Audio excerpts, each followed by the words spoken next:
चीनी, जिस गन्ने से गुड़ इतना काला होता है उसकी चीनी इतनी सफेद कैसे हो गई? केमिकल्स उसमें डाले जाते हैं।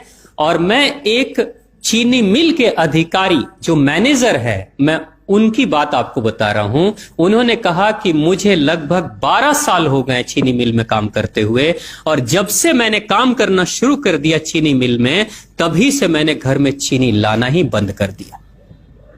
मैं तब से अपने बच्चों को चीनी खिलाता ही नहीं हूं, जबकि नौकरी से सैलरी वहीं से मिलती है, मगर चीनी नहीं। मैंने कहा कि आखिर कौन सी घटना घटी जिसके कारण से आपने ऐसा किया?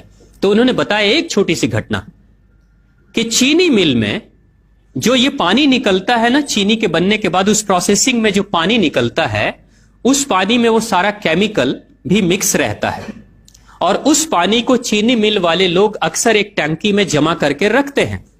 ये सभी चीनी मिल वालों के पास में होता है, आप भी कभी जाएंगे तो आपको भी पता चलेगा।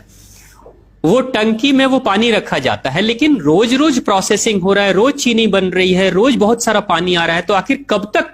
एक टंकी की क्षमता है ना, कितने दिनों तक वो टंकी खाली रहेगी? भर जाती है, भरेगी तो फिर क्या करेंगे? खाली करना है।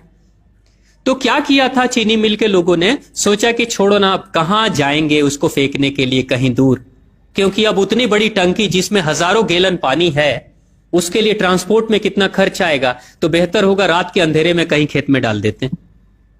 क्योंकि जनरली फैक्ट्रियां तो होती हैं ऐसे ही बिराने में, तो कहीं डाल देते किसी खेत में, क्या पता चलेगा पानी है कि चीनी मिल का पानी है, क्या है। तो ये सोचकर मैनेजमेंट वाले लोगों ने रात में ही उस पानी को खेतों में छुड़वा दिया, और नतीजा यह हुआ कि उस खेत की सारी फसल जल गई, मिट्टी बंजर हो गई। और जब किसान पता करने लगा कि आखिर क्या हुआ मेरे खेत में, जब चेकअप कराया वो मिट्टी का, तो पता चला कि इसमें तो चीनी मिल का जो वेस्ट मटेरियल है वो डाला गया है।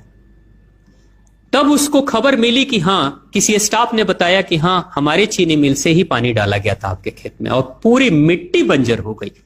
उसने केस कर दिया और चीनी मिल वाले को मुआवजा देना पड़ा लाखों रुपए।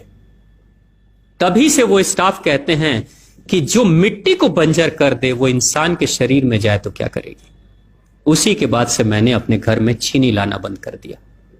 और सच्चाई है, लगभग अगर आप देखेंगे तो अंग्रेजों के आने के समय अंग्रेज पहला चीनी मिल इन्होंने भारत में ही लगाया था। पहला चीनी मिल भारत में ही अंग्रेजों का लगा, और अंग्रेजों ने चीनी की शुरुआत की। भारत के लोग गुड़ खाते थे, चीनी नहीं खाते थे। उन्होंने बहिष्कार किया, बिल्कुल नहीं, लेकिन चीनी और चाय पत्ती दोनों के लिए लोगों को तैयार किया गया था। चाय पिला पिलाकर फ्री में चीनी के लिए तैयार किया गया, और चाय के लिए भी तैयार किया गया। अंग्रेज ने जब से यह शुरू किया है, और पिछले 50 वर्षों से हमारे समाज में चीनी खाने का प्रचलन बहुत तेजी से बढ़ा है, और उसी समय से भारत के लोगों के बच्चों के शरीर में कैल्शियम की कमी होनी शुरू हो गई है। अगर कोई मां, अगर कोई बहन जो गर्भवती हो, गर्भकाल के दौरान अगर चीनी का सेवन अगर कोई बहन कर रही हो, तो चांसेस ज्यादा होते हैं गर्भपात होने के। कोई मां अगर बच्चे के जन्म से पहले 1 साल पहले से ही चीनी छोड़ दे और सामान्य भोजन करे, अपना ही दूध बच्चे को पिलाए, और कम से कम 5 साल तक बच्चे को चीनी ना खिलाए, खुद को चीनी ना खिलाए, उस बच्चे को कभी भी ऑस्टियोपोरोसिस की समस्या नहीं हो सकती। कैल्शियम की कमी उसके शरीर में कभी नहीं होगी। चीनी जब जाती है आपके शरीर में, तो बाहर जब निकलती है तो अकेले नहीं निकलती, कैल्शियम लेकर निकलती है। चीनी कैल्शियम लेकर निकलती है, हड्डियों को गलाकर निकलती है। और जिसके शरीर में कैल्शियम की कमी हो जाती है, उसके शरीर में मैग्नीशियम, पोटेशियम, आयरन सबकी कमी हो जाती है।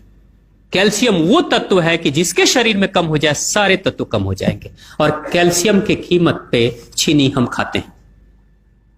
भारत, पाकिस्तान, बांग्लादेश, नेपाल, ऐसे कुछ देशों के अलावा दुनिया के बहुत सारे ऐसे राष्ट्र हैं जहां चीनी का इस्तेमाल ही नहीं होता। आज भी चीनी खाते नहीं, बहुत सारे देश नहीं खाते बिल्कुल। आप गुड़ खाया करिए, वो ज्यादा बेहतर है, चीनी को छोड़िए।